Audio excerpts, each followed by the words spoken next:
Welcome to Eagle Media Works. పంచాంగంలో ఇది అలభ్య యోగ పుణ్యకాలంగా చెప్పబడుతుంది. శివుని రౌద్రావతారమైన కాలభైరవుడు ఉగ్రమూర్తులలో ఒకడు.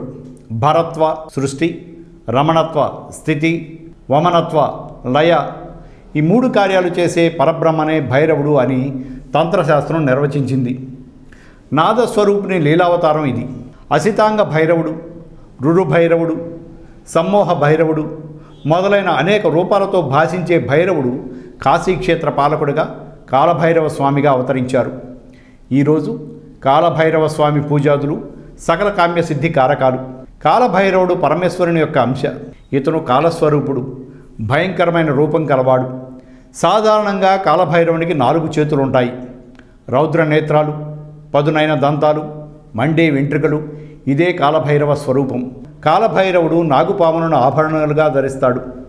ఈయన వాహనం సునకం. ఉత్తరప్రదేశ్లోని వారణాసిలో ఉన్న కాలభైరవ ఆలయం చాలా ప్రసిద్ధి చెందినది.